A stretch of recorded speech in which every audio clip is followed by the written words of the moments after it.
1 second changed everything, and I knew I was too late. The text came through at 11:47 p.m., lighting up the dark bedroom like a flare. I can't stop thinking about last night. When can I see you again? It wasn't meant for me.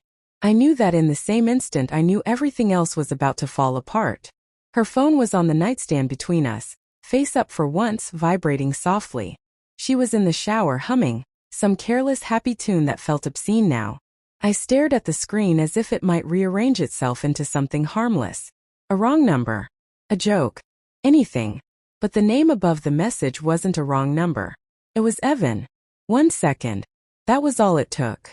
1 second to go from a husband who thought he understood his life to a man standing at the edge of it, watching it tilt. I didn't pick up the phone. I didn't need to. The words had already burned themselves into me. For a long time I sat there listening to the water run, my heart beating so loud I was sure she'd hear it when she stepped out. I told myself to breathe. I told myself not to jump to conclusions.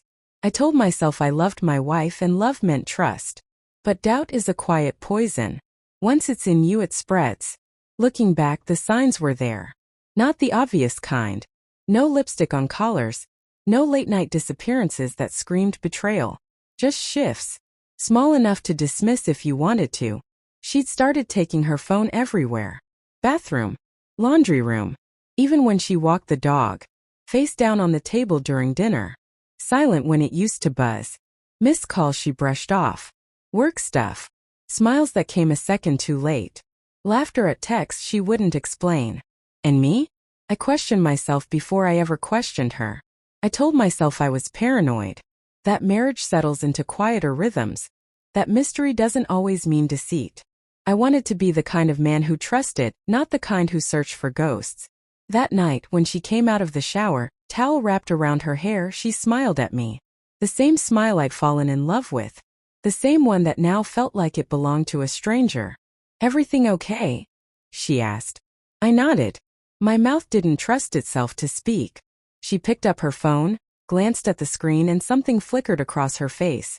Too fast to name but too sharp to miss. Then it was gone. "Long day," she said, slipping under the covers. I lay awake long after she fell asleep, staring at the ceiling, replaying the message in my head. Last night. Those 2 words were doing most of the damage. They carried a weight I couldn't set down. The next few days were torture disguised as normal life. Coffee in the morning. A kiss on the cheek. Talk about groceries and bills and weekend plans. Every moment felt like acting in a play where I was the only one who knew the ending had already been written. I watched her more closely than I ever had. Not because I wanted to catch her, but because I was terrified of what I might see. She was lighter somehow. Distracted. Her laughter came easier, but it didn't reach her eyes when she looked at me.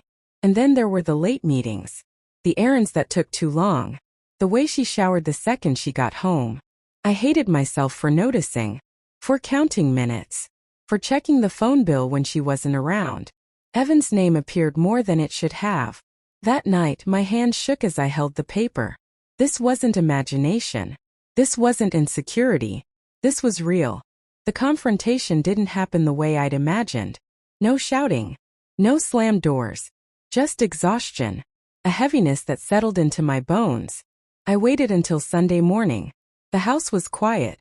Sunlight spilled across the kitchen table where we'd eaten 1,000 ordinary breakfasts. "Who's Evan?" I asked. She froze. Not dramatically. Just still. Like an animal that knows it's been seen. "A coworker," she said too quickly. I slid the phone bill across the table. Silence stretched between us, thick and suffocating. When she finally spoke, her voice was small. It wasn't supposed to happen. Those 4 words hurt more than I expected. As if intention mattered. As if accidents don't still break things. She told me everything in pieces. How it started as talking. How she felt invisible. How he listened. How 1 drink turned into 2.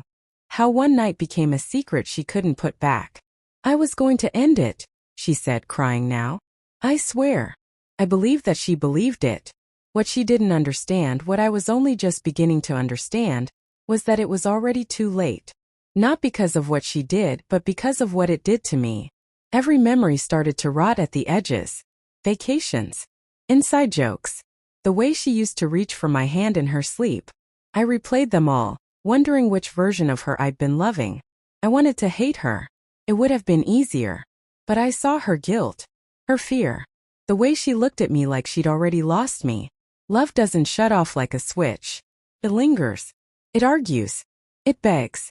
For weeks we tried to talk. To fix. To understand. Some days felt almost normal, and those were the worst. Because hope, when it dies, hurts more than certainty. I realized the truth in a quiet moment, standing alone in the shower, water hitting my face like rain. I didn't trust her. And without trust, every "I love you" sounded like a question. The turning point wasn't a fight. It was a realization. I deserved a life where I didn't flinch at vibrations. Where love didn't feel like vigilance. When I told her I was leaving, she didn't beg. She just nodded, tears streaming, as if she'd known this ending all along. "I'm sorry," she said.